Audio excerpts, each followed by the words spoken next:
ये महसूस किया कि हमारे समाज का शोषण किस लिए हो रहा है।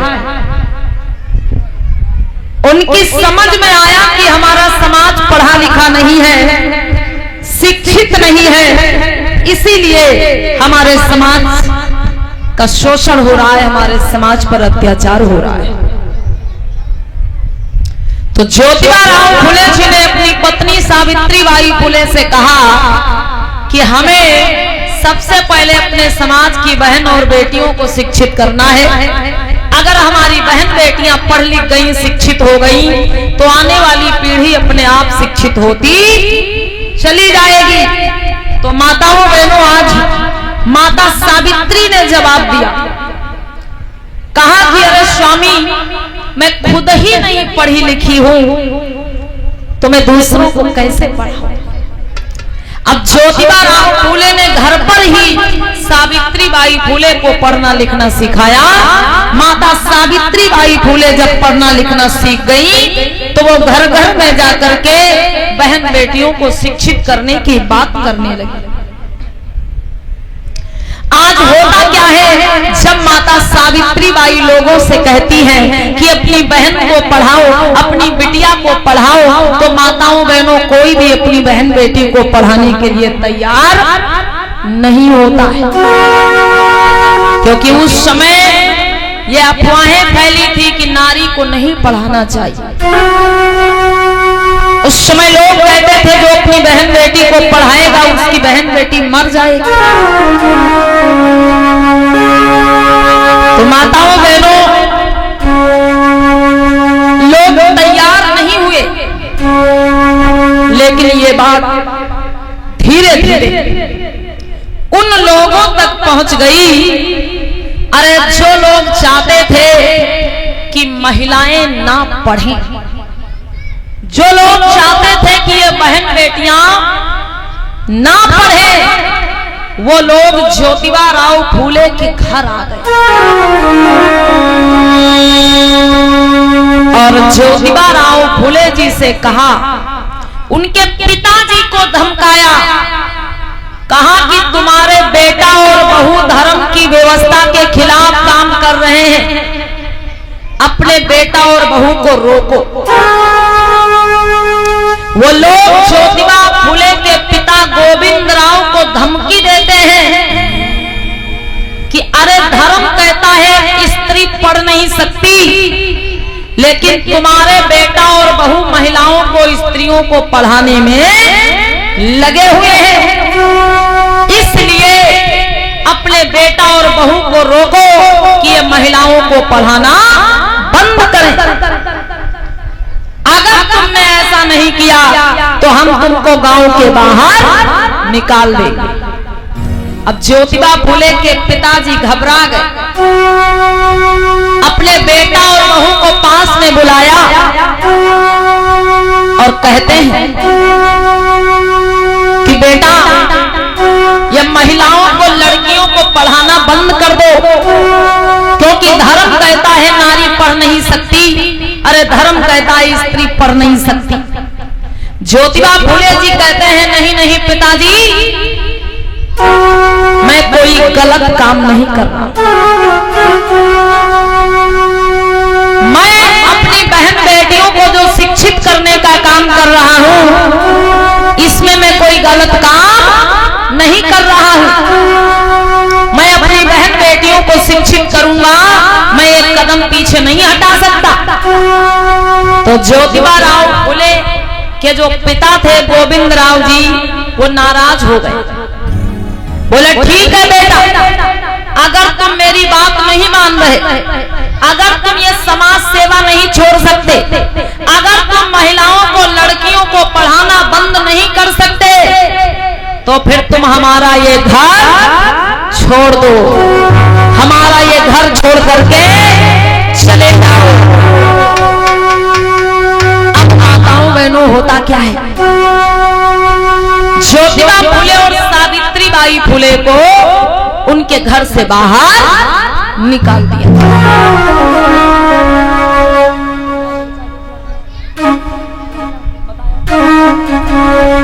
माताओं बहनों और बंधुओं, जब ज्योतिबा फूले को से बाहर निकाल दिया गया।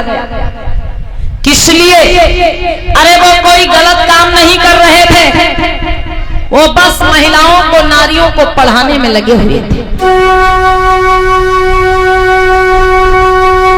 मेरे बंधु, सच ही कहा गया कि ये राह नहीं है फूलों की और कांटे ही इस पर मिलते हैं, लेकर के दर्द जमाने का बस हिम्मत वाले चलते हैं। ये सबके बस की बात नहीं होती भैया।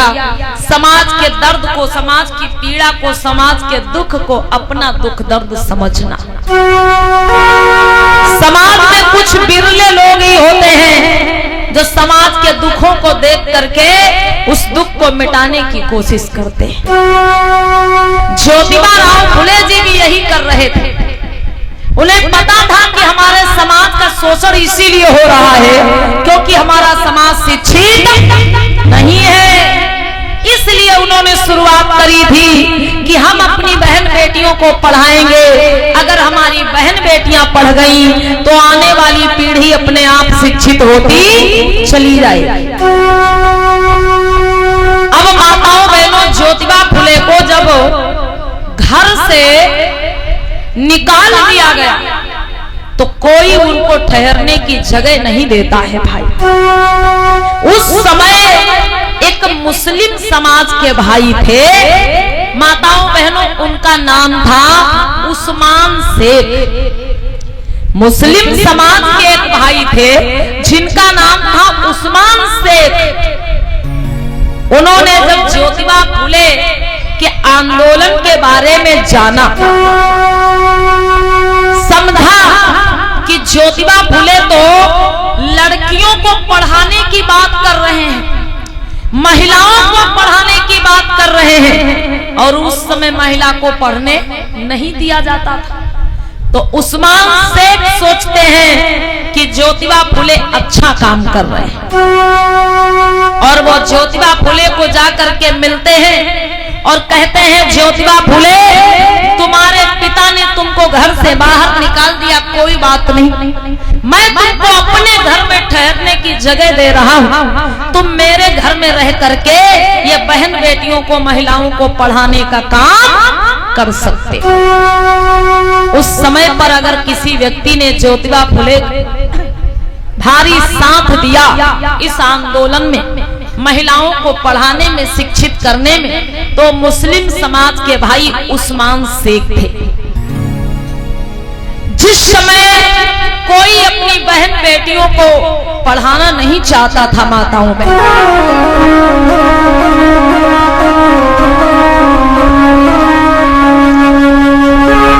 जिस समय कोई भी अपनी बहन बेटियों को शिक्षित नहीं करना चाहता था, माताओं बहनों, उस समय उस्मान शेख की जो बहन थी उनका नाम था फातिमा शेख। उन्होंने माता सावित्री बाई फुले के साथ में पढ़ना लिखना सीखा। किसने? माता फातिमा शेख ने सावित्री बाई फुले के साथ में पढ़ना लिखना सीखा, और इस आंदोलन में उनका बहुत बड़ा साथ दिया। भाई, ये इतिहास है, ये प्रमाण है, हमारी माताएं बहनें समझे कि इस देश में सबसे पहले पढ़ने वाली और सबसे पहले पढ़ाने वाली अगर कोई महिला है तो माता सावित्री बाई फुले, और मुस्लिम समाज में जन्मी माता फातिमा शेख। नारियों की शिक्षा के लिए, बहन बेटियों की शिक्षा के लिए अगर किसी ने संघर्ष किया तो माता सावित्री बाई फुले और माता फातिमा शेख है। इन्होंने सबसे पहले पढ़कर घर घर जाकर के बहन बेटियों को पढ़ाने का, शिक्षित करने का काम किया। माता सावित्री बाई फुले जब घरों में जाती हैं, लोगों से कहती हैं बहनों, तो बड़ी मुश्किल पर 2-4 लोग तैयार होते हैं, कहते हैं ठीक है, हम अपनी बहन बेटी को पढ़ाएंगे, लेकिन हमारी बहन बेटी को पढ़ाने तुमको मेरे ही घर में आना पड़ेगा। तो माताओं बहनों, माता सावित्री बाई फूले घर घर जाकर के कैसे बहन बेटियों को शिक्षित करने का काम करने लगी है।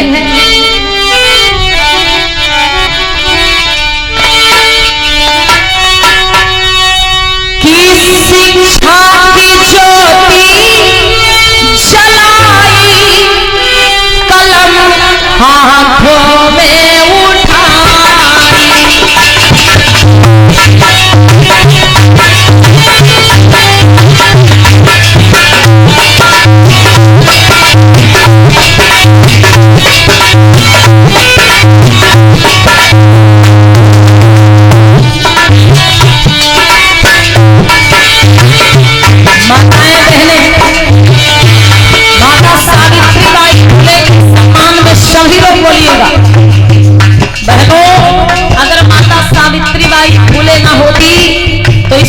महिलाएं शिक्षा के महत्व को नहीं समझ पाती। कैसे घर में जाकर के माता सावित्री बाई फूले बहन और बेटियों को शिक्षा के लिए प्रेरित कर रही हैं। कैसे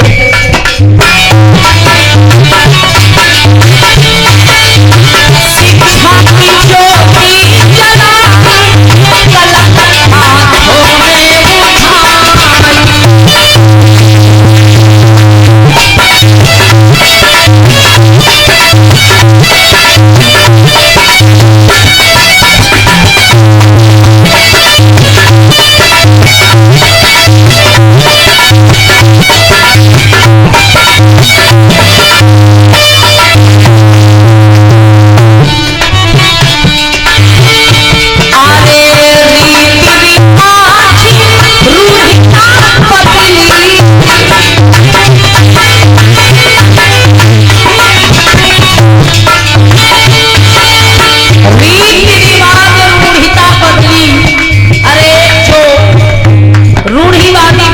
चली आ रही थी, एक परंपरा चली आ रही थी कि नारी पढ़ नहीं सकती, नारी को पढ़ाना पाप होता है, स्त्री को विद्या शिक्षा नहीं देनी चाहिए।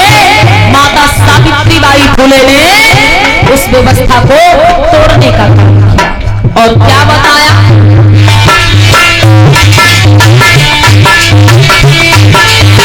रीति रिवाज रूढ़िता बदली, रीति रिवाज रूढ़िता बदली, बहनों को घर घर पढ़ाई, कलम हाथों, शिक्षा को दिखाई, कलम हाथों में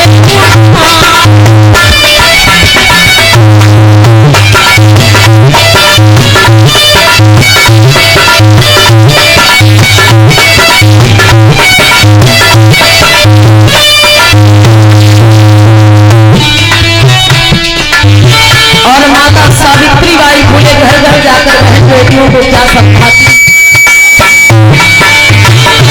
आने विद्या भविष्य बना है,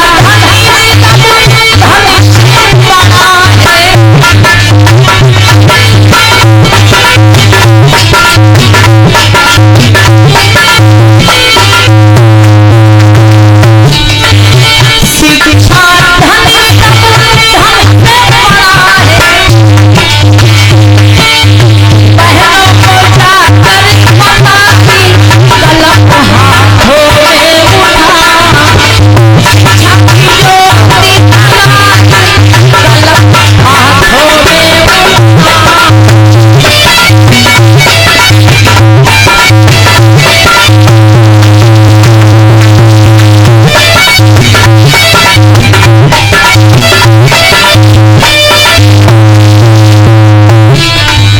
शिक्षा की ज्योति जलाई, कलम हाथों में उठा, शिक्षा की ज्योति जलाई, कलम हाथों में उठा। बोलो माता सावित्री बाई फूले अमर रहे, अमर रहे। अमर रहे। बोलिए ज्योतिबाराव फूले जी अमर रहे, अमर रहे, अमर रहे।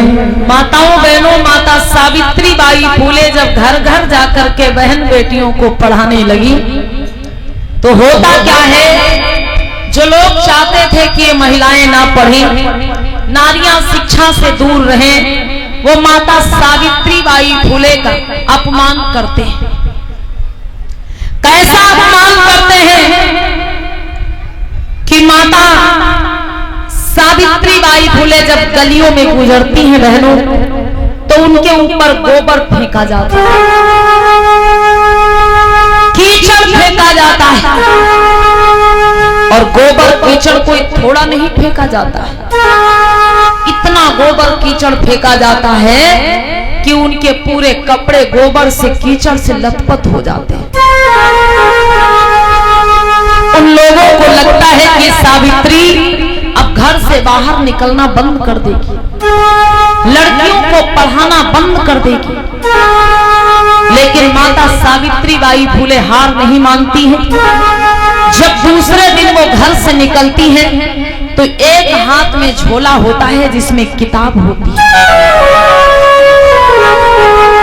और एक हाथ में झोला होता है बहनों जिसमें दूसरी साड़ी रखी होती है। माता सावित्री बाई फूले जिस घर में बैठ के पढ़ाती थी, जब उस घर में पहुंचती है तो जो साड़ी वो पहन के जाती थी उसको निकाल के रख देती थी, और जो साड़ी वो झोला में रख के ले जाती थी उस साड़ी को पहनती है, और फिर वो बहन बेटियों को पढ़ाती है। पढ़ाने के बाद जब वो फिर अपने घर को वापस लौटती है तो जो साड़ी अच्छी होती थी उसको निकाल के झोला में रख लेती है, गोबर की गंदी साड़ी वो फिर पहनती है, क्योंकि उन्हें पता होता है रास्ते में फिर उनके ऊपर गोबर और कीचड़ फेंका जाएगा। कुछ इस प्रकार से बहनों माता सावित्री बाई फूले ने महिलाओं की शिक्षा के लिए संघर्ष किया, अपमान झेला, दुख उठाए, पर घर घर जाकर बहन बेटियों को पढ़ाया, शिक्षा का महत्व समझाया। नारी को भी पढ़ना चाहिए, नारी को भी शिक्षा प्राप्त करनी चाहिए, ये बात बताया घर घर जाकर माता सावित्री बाई फूले। लेकिन आज माता सावित्री बाई फूले के त्याग और संघर्ष को भुला दिया गया। आज हमारी बहनों से, बेटियों से अगर पूछा जाए कि शिक्षा की जननी कौन है तो बहुत कम ही बहनों को ये बात पता होती है, बाकी तो कुछ और ही पता होता है। माताओं बहनों, सच्चाई यही है कि नारियों के लिए, महिलाओं के लिए अगर किसी ने शिक्षा के द्वार खोले हैं तो माता सावित्री बाई फूले। इतना ही नहीं भाई, सन 1848 में, सन 1848 में महाराष्ट्र के पूना शहर में बालिकाओं के लिए, बेटियों के लिए पहला स्कूल खोला था। किसने? ज्योतिबाराव फूले और माता सावित्री बाई फूले।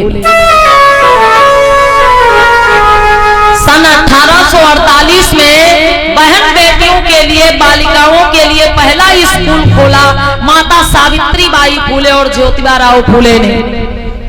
वहां से बहन बेटियों की शिक्षा की पढ़ाई की शुरुआत हुई। तो फिर शिक्षा की जननी कोई और कैसे हो गया माताओं बहनों? शिक्षा की देवी कोई और कैसे हो गया? विचार करिए। सच्चाई यही है कि शिक्षा की जननी, ज्ञान की देवी अगर कोई है तो कौन है? बोलो बहनों, कौन है? माता सावित्री बाई फूले। कौन है? ये बच्चियां तेज आवाज में बोले, हमारी शिक्षा की जननी कौन है?